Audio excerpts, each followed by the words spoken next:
Hello and welcome to this episode of Fulham Fan News.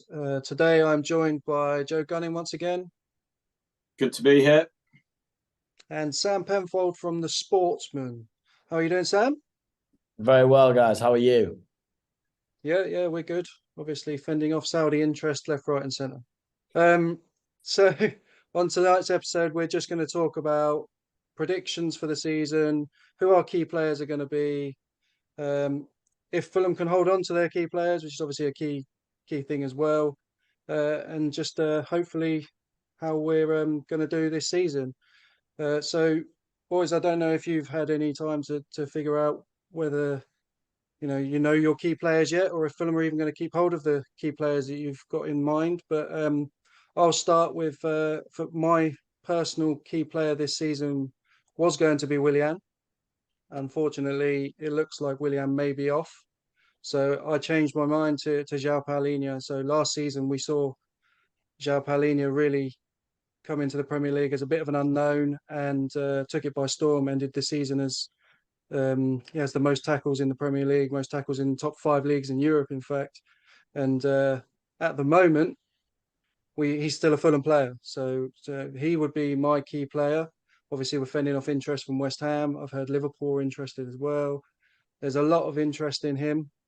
But as a linchpin in the Fulham side, for me, as long as we keep hold of João Paulinho, I believe that João Paulinho is so key to Fulham that the difference in us staying up and going down is João Paulinho. So, Sam, have you got any ideas on João Paulinho and how key he is to Fulham?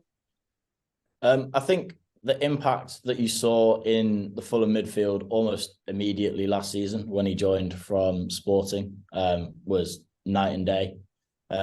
Last time, obviously, when Fulham came back to the Premier League, they decided to sign. Who'd they sign? Zambo Anguissa, John Merkel Seri.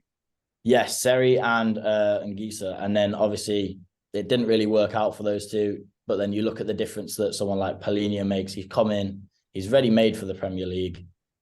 He's clearly a very, very talented player. And he's certainly someone that Fulham will do well to keep hold of for a very long time.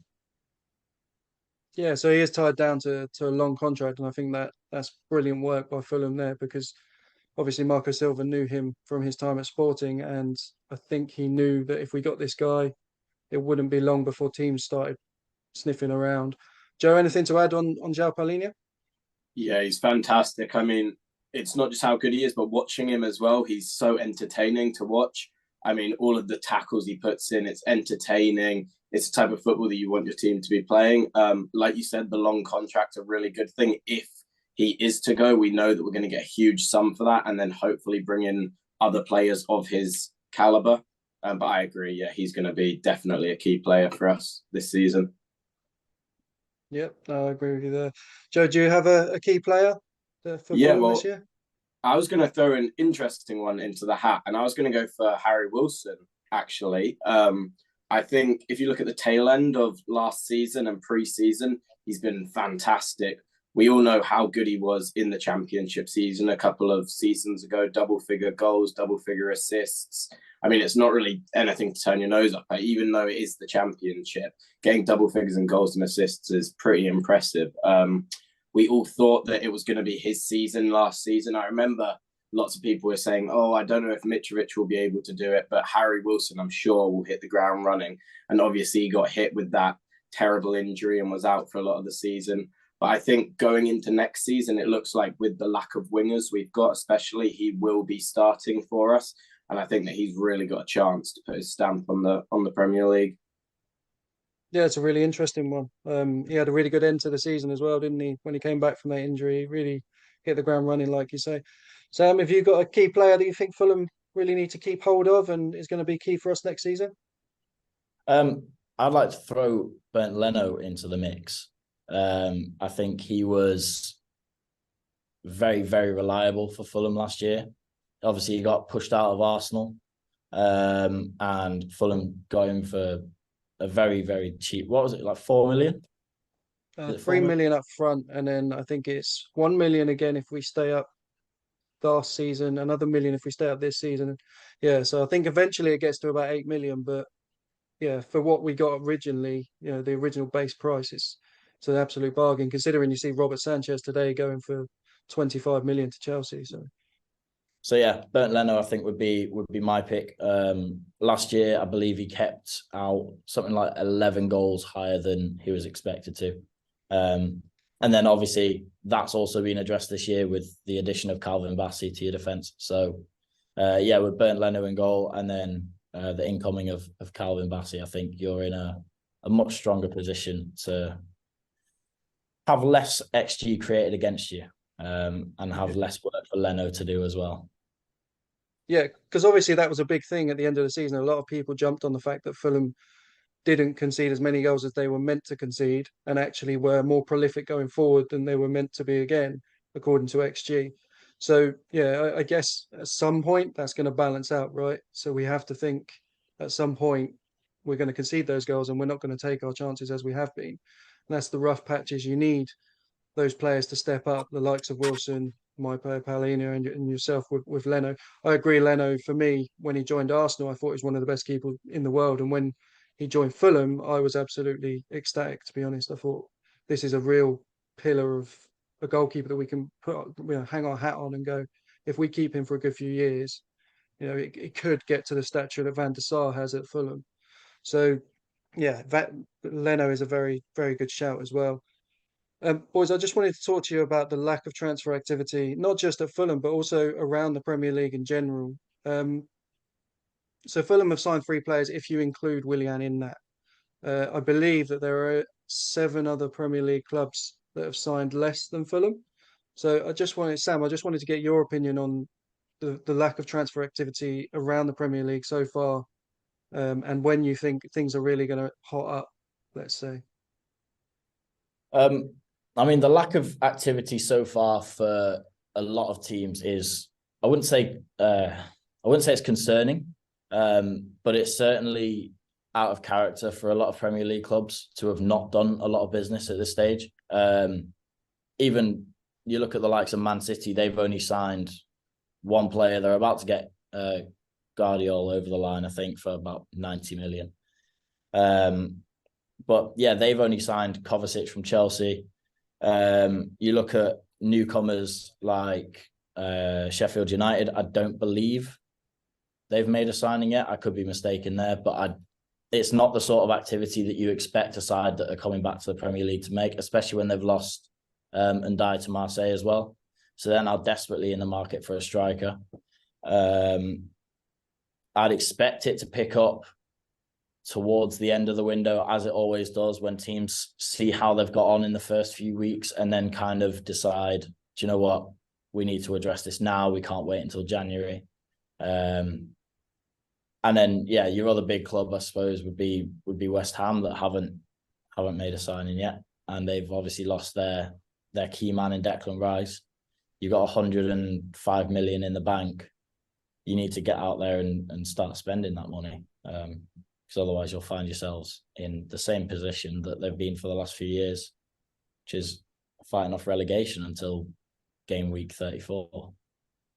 So, yeah. And Joe, obviously, as a Fulham fan, you've seen... Sorry, Sam?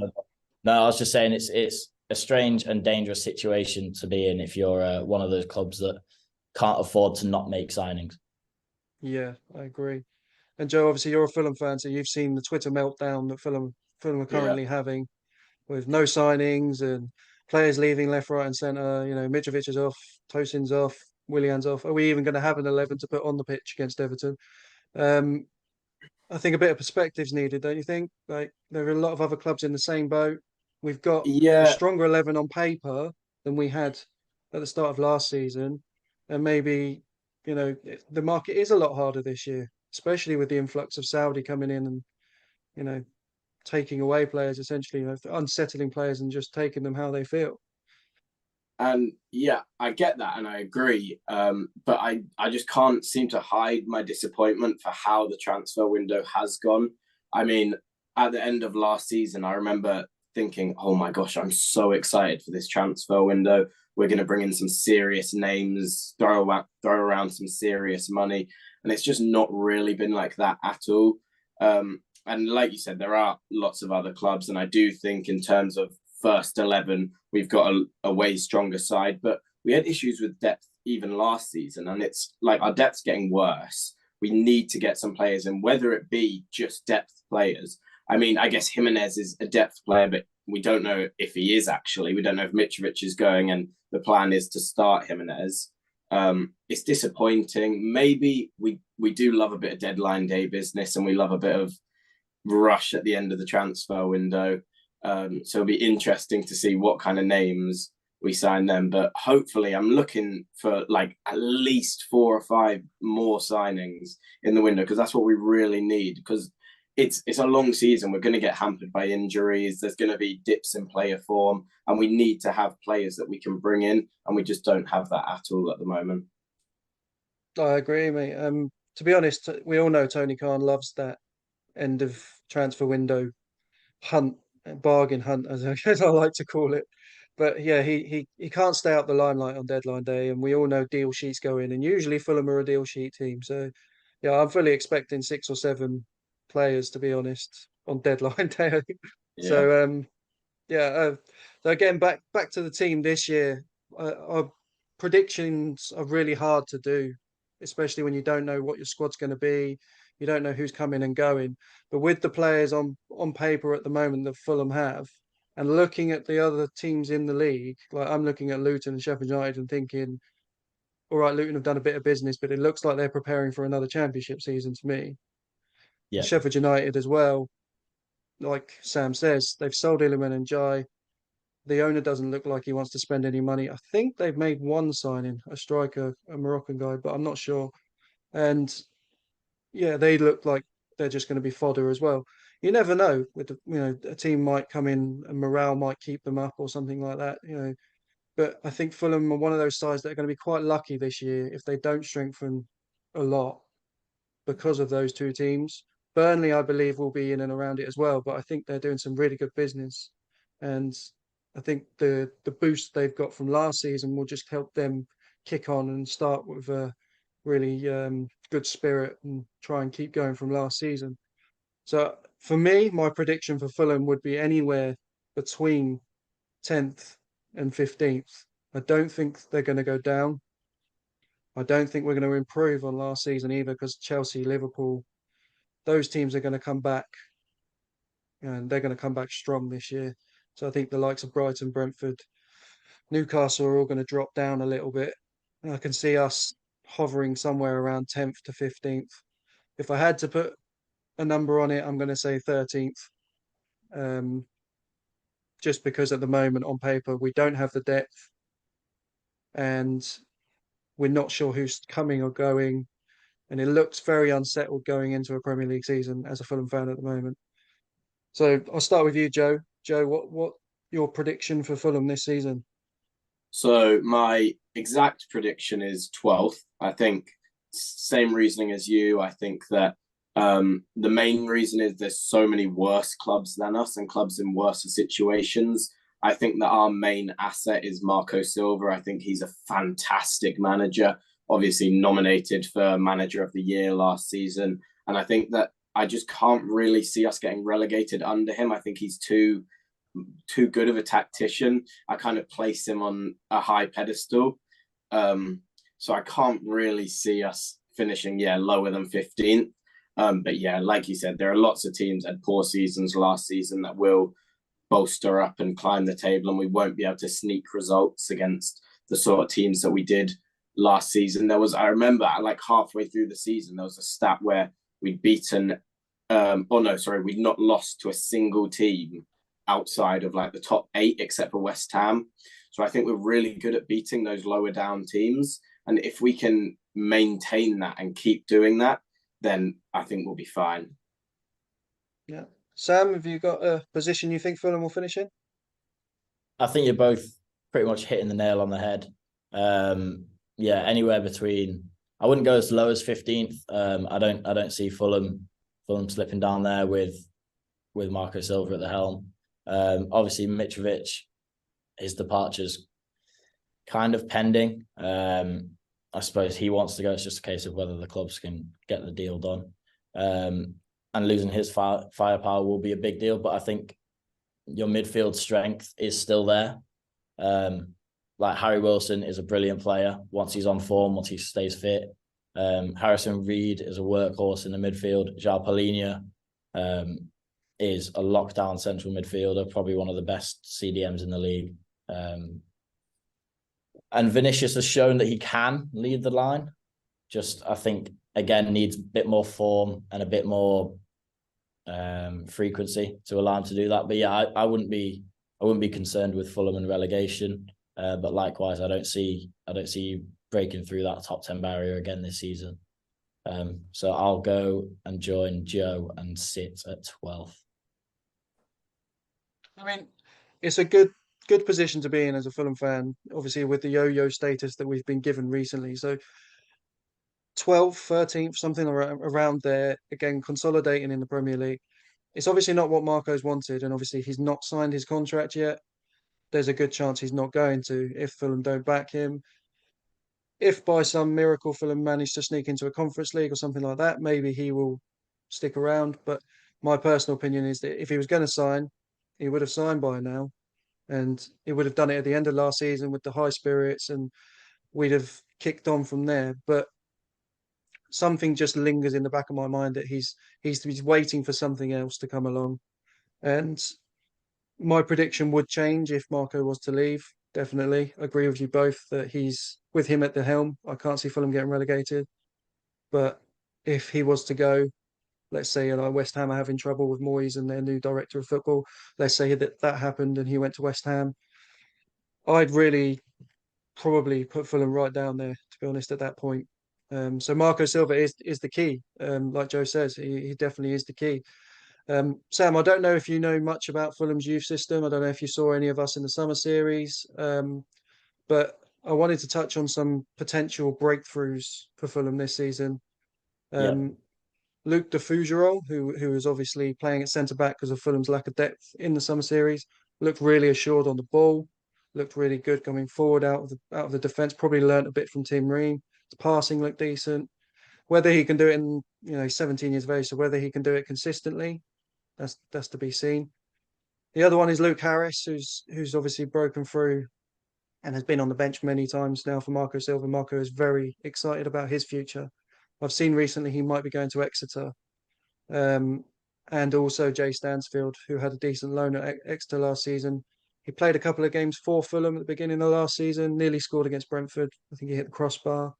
So yeah, for me, I think that there is an opportunity to use that lack of depth and bring through a few of these youngsters. I don't know if you boys agree with that. Sam, I'll start with you. Do you think it's risky for Fulham to do that, or do you think that there is quality there to be had?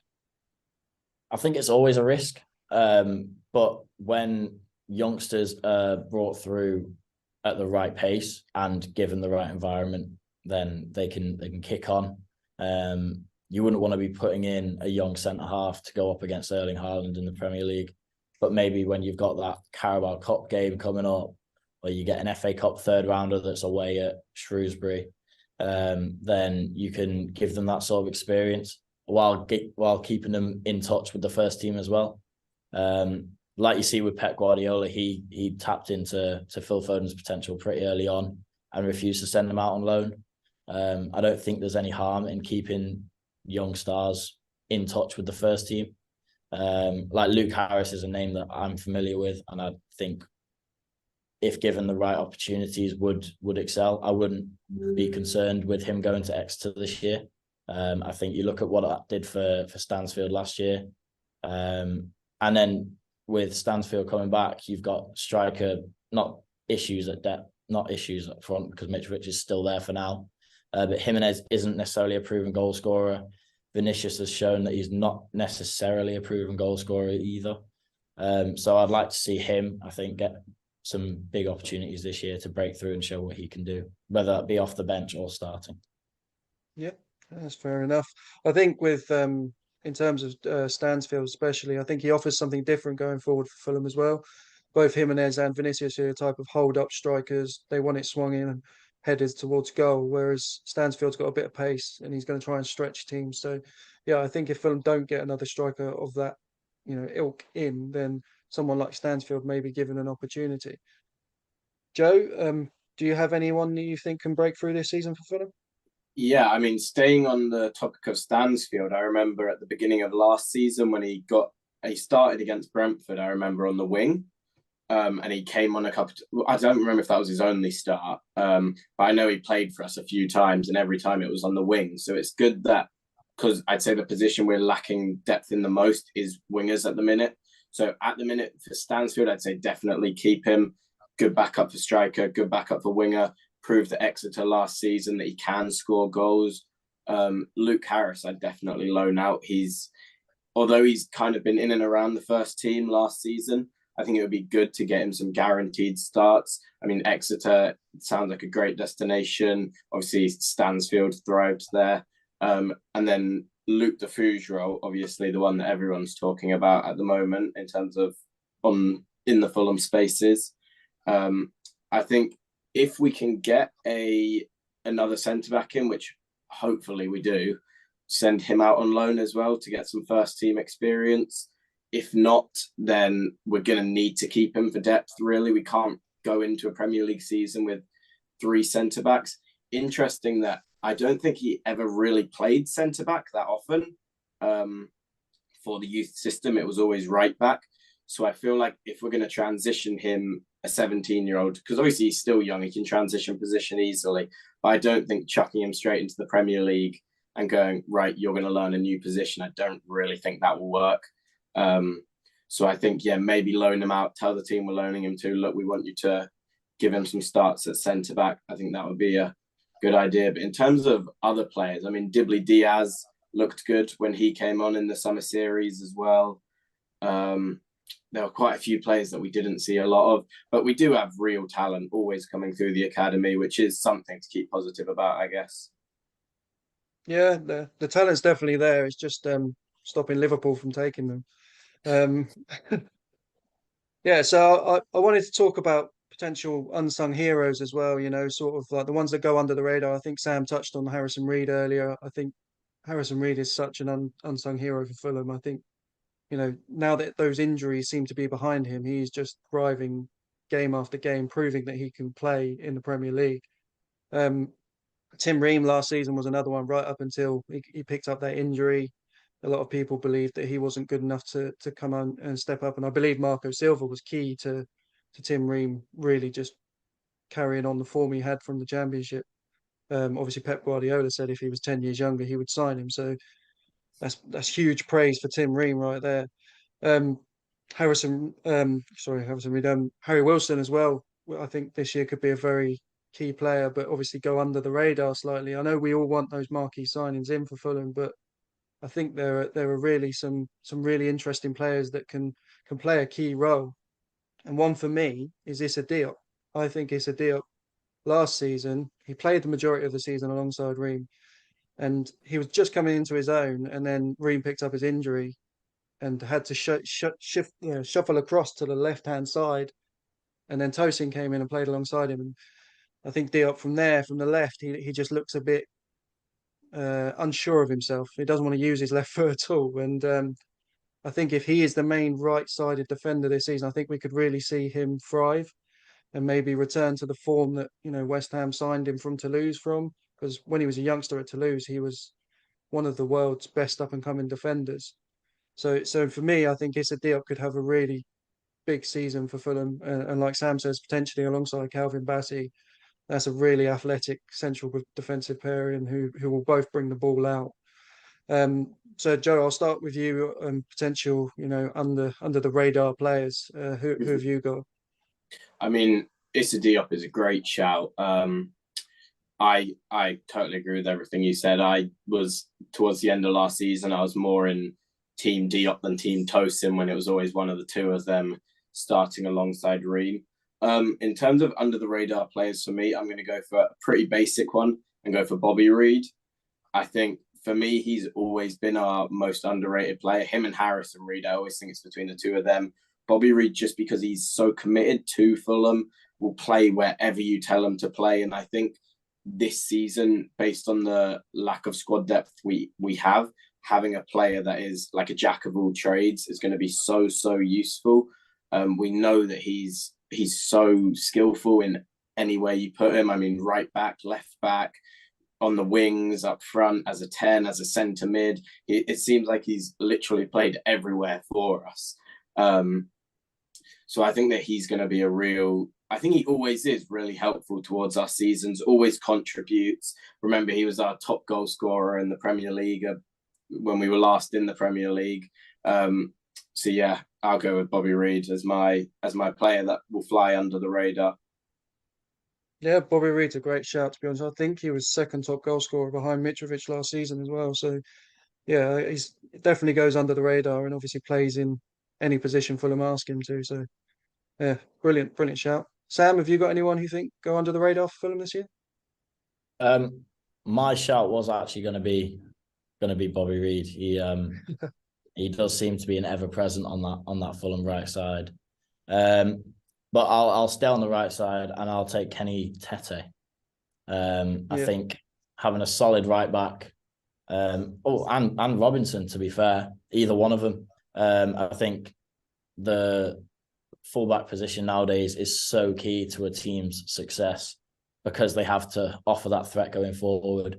They have to always be available and they have to be decent, at least defensively. And I think you get both of that from Robinson and Tete. Robinson especially is a very impressive, athletic young defender. Is he young anymore? I don't think he's that young. 25. Anymore. Oh, he's on the borderline. We can get away with it. But yeah, I think he and Tete are both going to be very important to Fulham kicking on, especially with defensive consistency as well. You don't want to be chopping and changing every week at the back. So yeah, either one of those two will be my punt.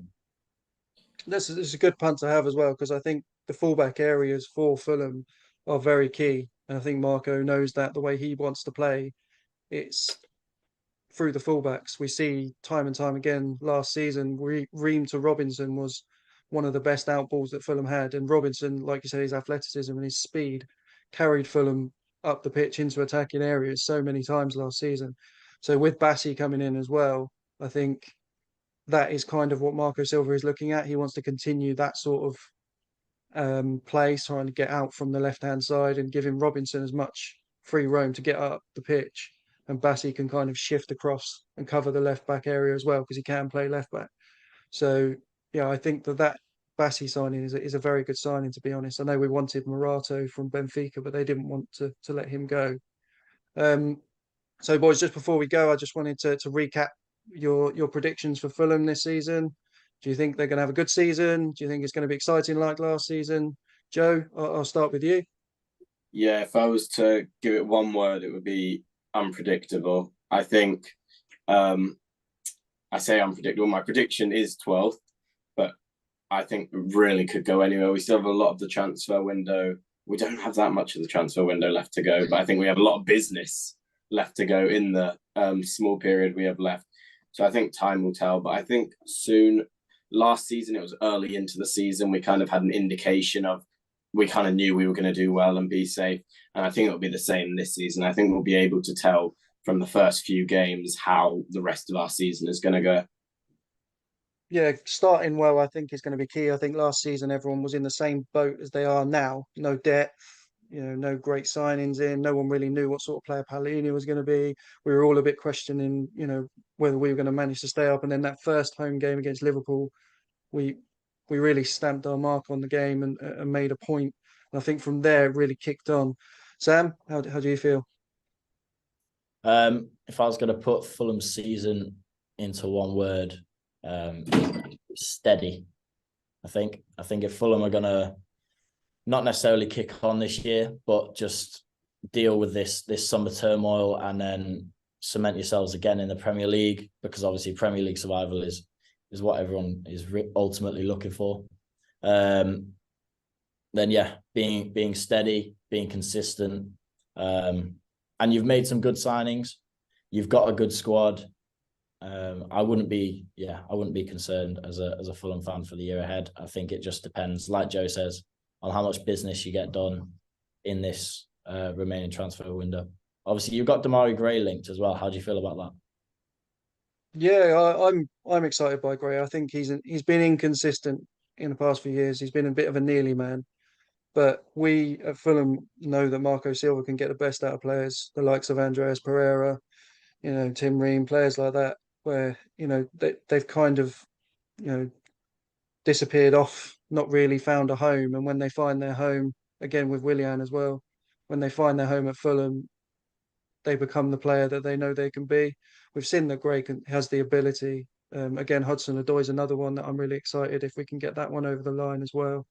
So we're talking about links. There are strong links to players, and we know that Marco Silva wants players in. We know Tony Khan likes to have that deadline day spree.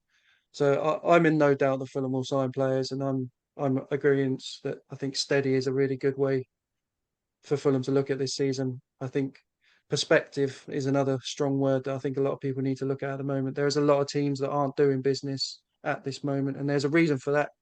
We don't know the reason, but I think that things will come clear towards the end of the window, like Sam said.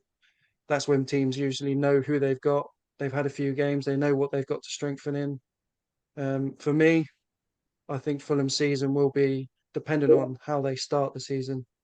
I think we've got Arsenal and Man City in the first 6 games. So I think, you've got to write those games off, to be honest. But I also know that we start at Everton, we've got Brentford, we've got Luton in the first 6 games as well.